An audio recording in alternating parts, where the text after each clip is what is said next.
Dome Sports Talk, worldwide, with some news from the world of boxing. So y'all know what time it is. You ain't in a rush to get concussed. Now, I haven't said nothing about it yet, things happening, and, let it settle a little bit. But your boy Dillian Whyte beat your boy Oscar Rivas 12 rounds, handled his business against Oscar Rivas in a great fight, just like I said it was going to be, right? Great fight, right? But it didn't trump Pacquiao and Thurman, though. I said it might trump Pacquiao and Thurman. It really didn't, right? But it was in there. It was in there. It was a great fight. Dillian Whyte showed a lot in this fight, okay? He showed a lot in this fight because your boy Oscar Rivas was coming to win. Dillian Whyte had to handle his business. He had to do what he had to do, and keep this boy off of him. Dillian Whyte hurt him early. I forgot what kind of punch it was in about the second round, and had, made Oscar Rivas worry about how to come in there because Oscar Rivas, he's only about 6 feet, right? So he's coming in, he's not giving you anything to get inside, right? He's just coming with a jab and just coming straight at him, which is, pretty, you got some balls just walking up on Dillian like that. Dillian Whyte got that left hook. See, you ain't trying to mess with Dillian Whyte's left hook. Dillian Whyte's one of them dudes where you be like, I'd rather get hit with his right hand than his left hand. You know what I'm saying? Dillian Whyte throws that left hook with a whole lot of bad intentions. I'm talking about Razor Ruddock type stuff. Like, hey, Joe Frazier, you rather get hit with the right hand, right? Than them lefts. They bring in, Tommy Morrison, stuff like that. Just straight up left hooks from hell. Dillian Whyte throw it, man. He loads up on him, but once if you miss a right, you're gonna get hit with that left hook, man. He's throwing it real hard, which leads me to believe, boy, that at the Joshua fight back then, his left arm was hurt. You guys know that now. So, man, that left hook is really good. He dropped Joe Parker with it too, by the way. So he was throwing that, trying to keep a boy off him, but Oscar Rivas was coming to fight. He handled his business. He even knocked Dillian Whyte down late in the fight. But I just think that he didn't have enough movement, upper body movement, to get on the inside. He was just coming in and was getting picked off with things, right? And Dillian showed that he can box as well, right? The dude gets wild, but hey, shoot, so does Deontay Wilder. They get wild, and all you technical dudes can't do nothing about it. So they get wild because they're coming to give you an exciting fight. And, you hit Dillian Whyte, he got that Vitaly Klitschko syndrome. You hit Dillian Whyte, he going to get mad, throw something hard at you. Like Ortiz does, too. Luis Ortiz does that, too. He did it against Deontay Wilder. Deontay Wilder think he's going to come walk up on it. That ain't happening to some of these cats. So, that was a good heavyweight scrap. Oscar Rivas did okay, too. I just think, I hate to act like, you know more than the guys. Man, the guy's a decorated Olympian. He knows what he's doing. I don't know why he wasn't really trying to move away from the punch to get on the inside to get his left hook on early. He didn't throw his left hook till late in the fight. He wasn't really trying to throw that one. He maybe throw the right and then duck down, bring that left hook on the way out like David Haye does. That's his punch. His punch, you'd be thinking, okay, the haymaker. Yeah, I'm just trying to miss the haymaker, but on the way out, I'm gonna hit you with his left hook, right? And this left hook is coming with all my weight behind it, right? So, but whatever. I mean, it was just a good fight, and Dillian Whyte won the fight, no doubt about it. Got close towards the end a little bit, but Dillian Whyte won that fight, and kudos to him. Now, Dillian Whyte, at this point now he's the mandatory for Deontay Wilder. And I think this will give him this moniker, or people will start talking about him as being British number one heavyweight. I think he can argue that he's British's number one heavyweight right now. And I'm pretty sure people would be like, well, man, come on now. I'm just saying, you lose to Anthony Joshua with your biggest weapon not really there. You know what I mean? So I know he ain't scared of Anthony Joshua because he knows his arm was hurt in that fight. And bad, people. Not just a little bit, right? Not that Manny Pacquiao stuff. Real, I'm talking about real bad. Shouldn't have been fighting in the first place bad, right? So I'm pretty sure, and he beat him in the amateur, so I'm pretty sure he thinks he has a chance against Anthony Joshua. And when it comes to Tyson Fury, only thing with Tyson Fury is this, man, your opposition. You know what I'm saying? Yeah, I'm arguing with Tyson Fury just because you're opposition, man. You trying to fight. You just fought, come on, Swartz and take Deontay out of it. And then who else was that? Safari and Pianeta. right? And you're trying to fight Trevor Bryan. You said Trevor Bryan's name after fighting those guys, right? He's Trevor Bryan, right? Oh, yeah, he's undefeated, but he just got through fighting two dudes with 2 wins and 24 losses. It's second to the last fight. That's supposed to be your first fight, right? Or the fight that you fight before you start fighting on the record, 2-24, and the fight right before you're gonna get a championship.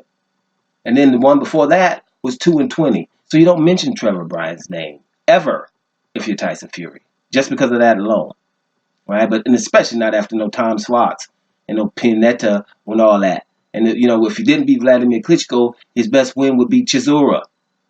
You know what I mean? So his level of opposition, Dillian Whyte can push up on that with who he's fought. Right? You can push up on that. It's not like, okay, because you're lucky you got Klitschko in there, you got that draw with Wilder, and that's the only reason he can push him off, but not far. Right? So Dillian Whyte can argue for sure that he's British best heavyweight right now. I think some Britons going to get behind him because they see him of the fight in the man. They see the fight in the man. The only thing that no matter, even though you beat Oscar Rivas, and even though you're the mandatory now, you're the mandatory for a guy, right? Deontay Wilder, who is handling his business. So therefore, you're going to have to wait a long time. You were just in negotiation with Deontay Joshua. You probably should have took that because Deontay Wilder has just taken care of 2 mandatories in the best fashion that's possible to take care of mandatories. Dominic Brazil is a highlight reel knockout. It's probably going to win knockout of the year 2019. 2018 got to be your boy Maine Stavern. And if it wasn't, whoever won better had done something. But Maine Stavern. So those are the 2 mandatories. And he has the nerve as voluntaries to take Ortiz, about to say Victor, Luis Ortiz, right? Tyson Fury, and then Luis Ortiz again. The guy that Dillian Whyte won't fight, even though it was mandated from the WBC, right? And then Deontay Wilder told him as well, there's 2 shots to fight Luis Ortiz, he didn't do it. He didn't fight Dominic Brazil, didn't do it. Didn't fight IBF, your boy Kubrat Pulev, didn't do it. Didn't fight Anthony Joshua when you could have fought on April the 13th because you didn't like how negotiations were going. So therefore, you want to be the mandatory for WBC, good for you, but they're not going to stop Deontay Wilder because he's fighting his mandatories. It's not like Deontay Wilder's not fighting mandatories, and he's fighting the hardest voluntaries out there, right? Look at the Swartzes of the world, the Trevor Bryans, the Safaris, and the Pianettas, right? Ortiz sound like that? Tyson Fury himself sound like that? No, it doesn't. And anything else. And so Ortiz again. Does it sound like that? And who is going to have to after it? Ruiz or whoever. You see what I'm saying? So Tyson Fury, you getting pushed up on. Bottom line. Dillian Whyte has a good chance of being the British #1. I'm just saying Britain, he shouldn't be stopping any fights or anything. Don't even let anyone tell you that Deontay Wilder shouldn't fight Tyson Fury. He shouldn't fight. Now, if you want to stop Deontay Wilder from doing something, stop him from not fighting Louis the Real King Kong Ortiz and what you do it. That would be cool. Like, you know what, Deontay, you sit out, I'll fight Ortiz, and after that we can go straight into it. I guarantee you that would happen, right? But it ain't gonna happen like that. Something's about Ortiz. This is like, this is supposed to be on a UFO channel, a conspiracy theory channel. Luis Ortiz.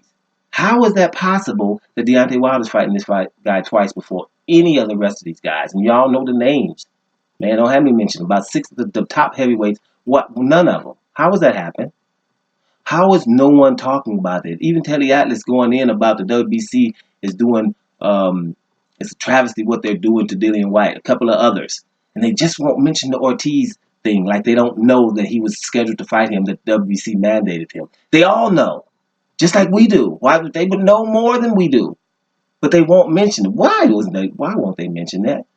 That's a conspiracy. What the hell is going on? Right? Never say he should pose to fight Deontay Wilder. Hey, I want to see him fight Deontay Wilder. You could have 1,000,000 times. Not even mentioning if the Anthony Joshua fight. When Deontay was trying to get Anthony Joshua. Hey, you fight Dillian Whyte and get your profile in England. Okay, I'll fight Dillian Whyte if Joshua's on the contract. That couldn't happen either. right? So don't come pushing up on Deontay Wilder because he's handling his business. And if it takes another 18 months to get your fight, it will. Fight Ortiz and then go quicker. If you would fought Ortiz 2 years ago, you already been in the mix. All this wouldn't be we wouldn't be talking about it. You would have mandatory. You didn't do what they told you to do. Now you gotta wait. Now he's beat Oscar Rivas. Great for him, but I said it before the fight. It does not mean that nothing stops for him. Deontay Wilder, Andy Ruiz, and Anthony Joshua, guys like that, Tyson Fury to a lesser extent, because his title means a little something, they are trying to find out who's undisputed, right? After that, that's when the Dillian Whytes come in. In the meantime, Dillian Whyte could stop, could accelerate this process, and the fact that he would just fight Ortiz, Deontay Wilder can just sit back and wait till Ruiz beat up Joshua again, if that happens, or if Joshua wins, and then fight for undisputed. Then after that, the lineal can come into it, something like that.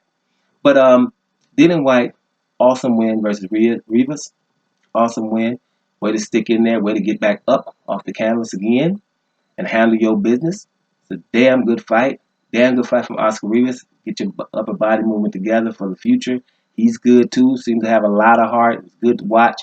Like I say, Dillian is in the house and he's probably British's #1 heavyweight.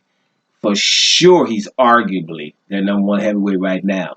Let's see. Watch what I tell you in the future. You see how the narrative will go in a minute here. Because we got a couple of months before Anthony Joshua fights Ruiz. It's going to be all about Dillian Whyte here, y'all. Double Sports Talk, worldwide. And I'm up out of here, y'all.